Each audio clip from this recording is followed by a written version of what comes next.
தெருநாய்கள் தொடர்பான விவாதத்தில் பங்கேற்ற நடிகர் படவா கோபியின் பேச்சு இணையத்தில் சர்ச்சையை ஏற்படுத்தியதை அடுத்து இந்த விவகாரத்தில் நடிகர் படவா கோபி மன்னிப்பு கேட்டு வீடியோ வெளியிட்டுள்ளார். தெருநாய்கள் விவகாரத்தில் நடிகர் அளித்துள்ள விளக்கம் என்ன? பள்ளி செல்லும் குழந்தைகளுக்கு தற்பொழுது புது வில்லனாக உருவெடுத்திருக்கும் தெருநாய்கள் பாரபட்சமின்றி துரத்தி கடிப்பது வாடிக்கையாக அரங்கேறும் நிகழ்வாக மாறிவிட்டது. தெருநாய்களின் பெருக்கம் கட்டுக்குள் இல்லாத நிலையில் நாய்களுக்கு ஆதரவாக களத்தில் இறங்கியதுதான் பாதிக்கப்பட்டவர்களின் கோபத்தை தூண்டிவிட்டுள்ளது.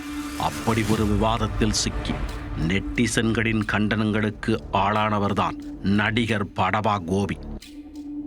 இரவு 11 மணிக்கு மேல் நாய்கள் இருக்கும் ஏரியாவுக்கு ஏன் சார் போறீங்க என்ற நடிகரின் பேச்சு சர்ச்சையான சம்பவத்தின் பின்னணி என்ன? தேசிய தலைநகர் பகுதியில் உள்ள அனைத்து தெரு நாய்களையும் காப்பகத்தில் அடைத்து பராமரிக்க வேண்டுமென உச்ச நீதிமன்றத்தில் 2 நீதிபதிகள் கொண்ட பெஞ்ச் அண்மையில் உத்தரவிட்டது. இதற்கு விலங்கு நல ஆர்வலர்கள் பலரும் ஆட்சேபனை தெரிவித்து போராட்டத்தில் இறங்கினர். இதனையடுத்து தலைமை நீதிபதி PR கவாய் இந்த விவகாரத்தை 3 நீதிபதிகள் கொண்ட பெஞ்சிற்கு மாற்றி உத்தரவிட்டார். விசாரணைக்கு பிறகு டெல்லியில் உள்ள தெருநாய்களை காப்பகங்களில் அடைப்பதற்கு பதிலாக கருத்தடை மற்றும் தடுப்பூசி செலுத்தி மீண்டும் அதே பகுதியில் விடலாம் என நீதிமன்றம் ஆலோசனை வழங்கியது. இந்த விவகாரம் நாடு முழுவதும் பெரும் சர்ச்சைகளை கிளப்பி வந்த நிலையில் தனியார் தொலைக்காட்சி நிகழ்ச்சி ஒன்றில் தெருநாய் சர்ச்சை தொடர்பான விவாதம் நடைபெற்றது. இந்த விவாதத்தில் சிறப்பு விருந்தினராக கலந்து கொண்ட நடிகர் படவா கோபி பேசியது இணையத்தில் சர்ச்சையை ஏற்படுத்தியது. தெருநாய்களுக்கு ஆதரவாக பேசிய நடிகர் படவா கோபி உணர்ச்சி வசப்பட்டு பேசிய சில கருத்துக்கள் தெருநாய்களால் பாதிக்கப்பட்டவர்கள் மற்றும் பொதுமக்களின் உணர்வுகளை புண்படுத்துவது போல அமைந்தன. சமூக வலைத்தளங்களில் இந்த விவாதத்தின் வீடியோ பரவியதும் பலரும் படவா கோபிக்கு எதிராக கடும் கண்டனங்களை பதிவு செய்தனர்.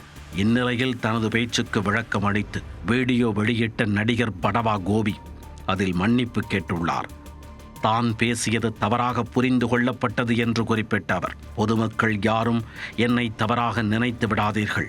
நான் பேசியது யாருடைய மனதையும் புண்படுத்தும் நோக்கத்தில் அல்ல. என்னுடைய கருத்துக்கள் அப்படி புரிந்து கொள்ளப்பட்டிருந்தால் அதற்கு நான் மனதார மன்னிப்பு கேட்டுக்கொள்கிறேன் என தெரிவித்தார். நாயினுடைய குணம், 2வது நம்முடைய பிஹேவியர், 3வது அதுக்கான தீர்வு. அந்த தீர்வையும் நம்முடைய பிஹேவியரையும் சொன்னதை அவங்க போடவே இல்லை. 9 மணிக்கு மேல நாய்க்கு தெரியாது நீ நல்லவனா கெட்டவனா அப்படின்னு. அது டெரிட்டரியில மார்க் பண்ணி வச்சிருக்கோம். வந்தா கொலைக்கும் கடிக்கும், புது ஆள் வந்தா அப்படின்றத தான் நாங்க பதிவு பண்ணேன். ஆனா வெறும் 9 மணிக்கு மேல வரக்கூடாது, 11 மணிக்கு கூட யாருமே ஏரியாக்குள்ள வரக்கூடாது அப்படின்னு கட் பண்ணி அவர் கேட்ட கேள்வி ரியாக்ஷன்ல இதை போட்டிருக்காங்க. நீங்க பார்த்த எபிசோடு ஒரு சினிமா தான். மக்கள் யாரும் தயவுசெய்து என்ன தப்பா நினைக்காதீங்க. அப்படியே நீங்க என்னுடைய பேச்சால உங்களுக்கு யாருக்காவது காயமடைந்தீர்கள், பாதிக்கப்பட்டவர்கள், உங்களுக்கு அது தப்பா தோணுச்சுன்னா தயவுசெய்து என்னை மன்னிச்சிடுங்க. நான் அந்த மாதிரியான எந்தவித ஒரு எண்ணத்திலையுமே நான் இதில் கலந்துக்கல. மனிதர்கள் மேல இருக்க அன்பினாலையும் நாயின் மேல இருக்கக்கூடிய அன்பினாலையும் நம்ம இது 2த்துக்குமே ஒரு தீர்வு கிடைக்கும் அப்படின்ற ஒரு நோக்கத்தை நான் நிகழ்ச்சிக்கு போனேன். இதேபோல நடிகை அம்மு ராமச்சந்திரன் என்பவரும் நிகழ்ச்சியில் தான் பேசியது குறித்து விளக்கம் அளித்தார்.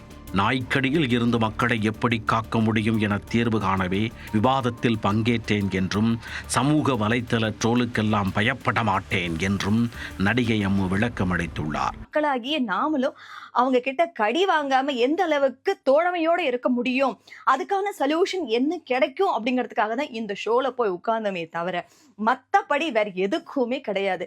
தெருநாய்கள் விவகாரம் நாளுக்கு நாள் விஸ்வரூபம் எடுத்து வரும் நிலையில் பாதிக்கப்பட்டோரின் மனநிலையை புரிந்து கொண்டு தீர்வளிக்கும் ஆக்கப்பூர்வமான நடவடிக்கைகளில் இறங்க வேண்டும் என்பதே சமூக ஆர்வலர்களின் கருத்தாக உள்ளது.